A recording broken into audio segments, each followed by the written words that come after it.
देखो page number है 36, page number 36। क्या इसमें कि परिमेय संख्या का निरपेक्ष मान क्या होता है? कौन सी संख्याओं का? परिमेय संख्या का निरपेक्ष मान।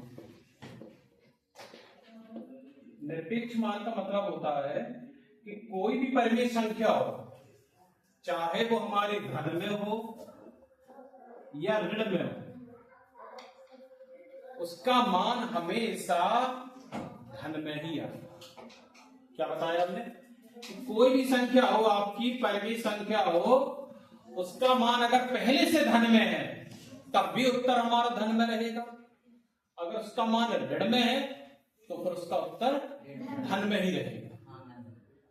तो दोनों में निशान बदल जाने का मतलब है कि धन वाला धन में और ऋण वाला भी धन में। जैसे एक उदाहरण के तौर पर लिखा हो, अपने मन से लिख रहे हैं। क्या लिख रहे हैं यहां पर? 8/9 ऋण में का निरपेक्ष मान निकालिए।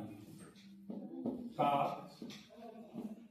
निरपेक्ष मान निकालो या निरपेक्ष मान बताओ।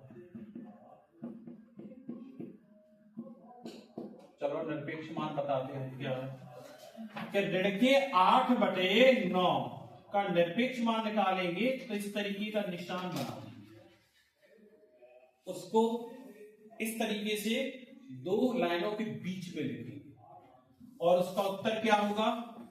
8/9। बस यही आंसर है। ऐसे? हाँ ऐसे ही। ठीक। अगर ये पहले से ही ऐसे ही दे रहे हैं 8/9, इसका मान बताओ, तो क्या लिखेंगे? इसका मान 8/9 और क्या लगा देंगे? निरपेक्ष मान का निशान। तो इसका आंसर क्या हो जाएगा? 8/9। कितने भी ऋण हो सकता है इसमें 2 ऋण हो, तब भी उत्तर आपका, वैसे भी 2 ऋण धन में होता है और 1 ऋण लगा है, तब भी उत्तर भी हमारा धन में ही आएगा, मतलब 8/9 ही आएगा। अब जैसे देखो आपका पेज नंबर 36 पर नीचे लिखा है, अब किताब की तरफ देखिए।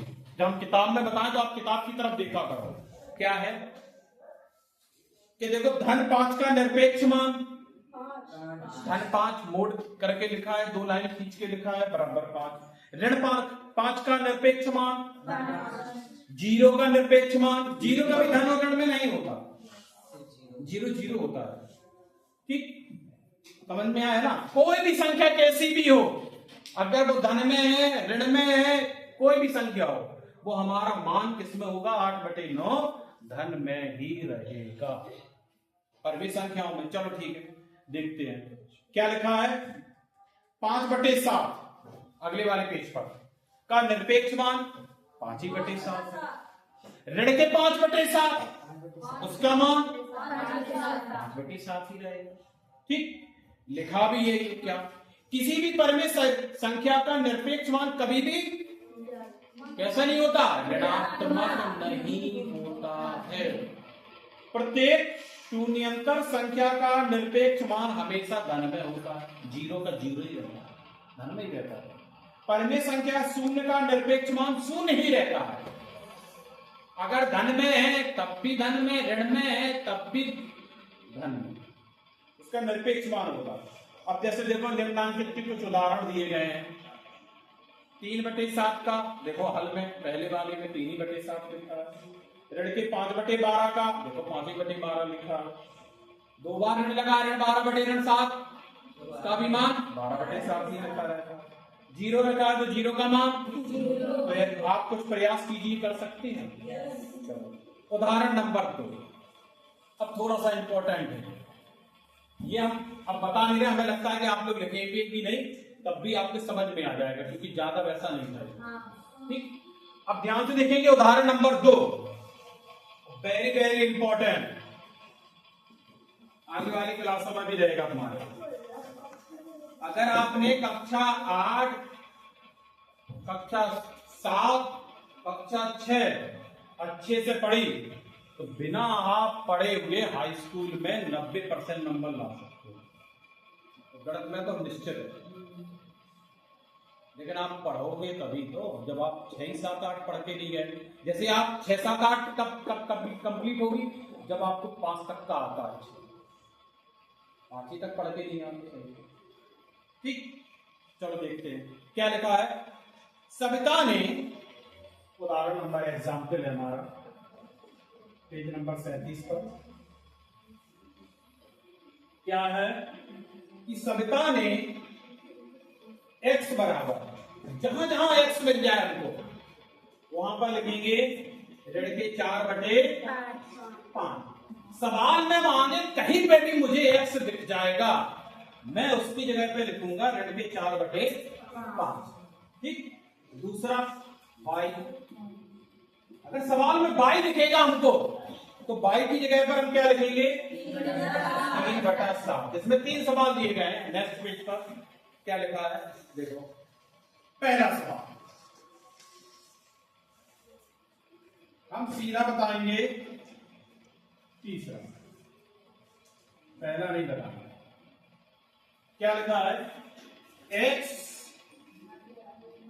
भाग का निशान y और ये निरपेक्ष का मान बराबर करके लिखेंगे इधर।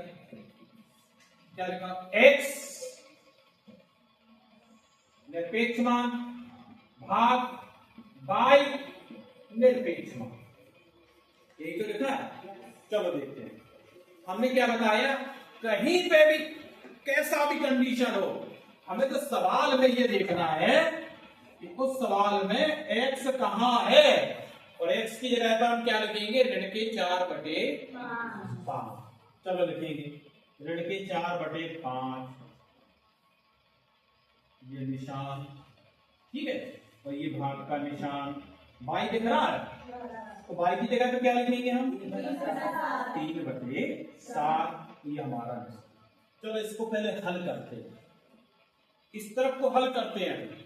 ये तभी हल होगा जब इन दोनों में से मिलकर एक संख्या बन जाए, एक परिमेय संख्या बन जाए, क्योंकि इसमें एक परिमेय संख्या ये, एक परिमेय संख्या ये। और भाग का नियम क्या है कि हम गुणा का निशान लगा लेते हैं, संख्या को पलट देते हैं। चलो इसमें भी अभी ऋण के 4/5, ये निरपेक्ष मान का निशान रहेगा, और यहाँ लिखे जा रहे 7/3 रहेगा। फिर लिखे जा रहे, अब इनमें गुणा करे जा रहे, कितना हो गया, और इधर कितना हो गया, माइनस भी लगा दे। इसका आंसर कितना होगा 28/15। चलो घर का भी चेक करके देखिए क्या है, क्या है। इधर वाला भी उत्तर निकालते हैं। x है, x का मान कितना है, 4/5। ये आपका निशान लगा निरपेक्ष मान का, और ये भाग का निशान y है, पहले से निरपेक्ष मान तो 3/7। तो इसमें निरपेक्ष मान पहले दे रहे हैं, तो निरपेक्ष मान को हम तोड़ दे रहे हैं, इसमें कितना आ जाएगा 4/5, धन में हो गया, अरे यह निरपेक्ष मान हमारा, ये भाग का निशान, इसमें पहले ही से है धन, तो 3/7। चलो इसको फिर लिख देते हैं, 4/5 गुणे 7/3, उत्तर कितना हो गया 28/। देखो दोनों के उत्तर कैसे आए, सेम आया, तो मतलब ये हमारी कंडीशन सही है। ऐसे आपको पहला करना है और ऐसे इसका दूसरा भाग करना है। ठीक, ऐसे उदाहरण नंबर 3, पहले इसको थोड़ा समझ में आया, नहीं तो इसको उतार लो क्योंकि बहुत इंपॉर्टेंट है, ना तो अभी भूल जाओगे आप कि कैसे किया था। Page number 39। तो इसमें देखो क्या लिखा, उदाहरण नंबर 3 दिख रहा है आपको। उदाहरण नंबर 3 में, उदाहरण नंबर 3 में ध्यान से देखेंगे, बहुत सरल है, ठीक है, देखने में आपको कठिन लग रहा है लेकिन है सरल। क्या लिखा है, निरपेक्ष मान कितना है 3/4, निरपेक्ष मान 3/4 वाली संख्या की संगत परिमेय संख्या लिखना है। इसकी संगत परिमेय संख्या लिखना है। अब इसकी संगत परिमेय संख्याएं कौन कौन सी हो सकती हैं? 2 ही हो सकती है। जैसे संख्या रेखा पर हम लिखेंगे तो आपने देखा होगा 0 इधर रहता है और इस तरफ किसमें चलता है?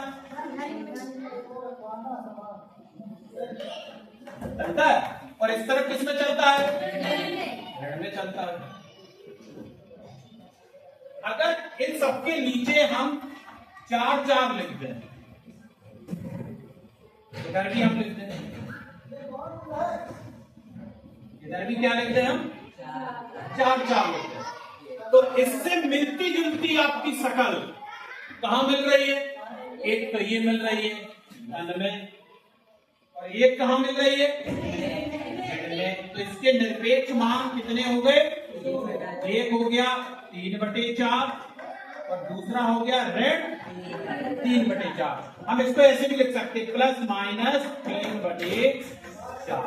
तो इसको थोड़ा सा दिमाग में रखना। जब ये आ जाए ध्यान समझो अकेली संख्या का हो, क्योंकि आपकी एक्सरसाइज में आगे भी दिया गया है। ठीक, अब आप अभ्यास 1H, क्या 1H में पहला सवाल, दूसरा सवाल, तीसरा सवाल, चौथा सवाल, 5वां सवाल, 6वां सवाल, 7वां सवाल, 8वां, 9वां और 10वां तक करके आएंगे। ठीक है, इतना आपको करना है। ठीक, किताब पकड़ो जिसकी हो।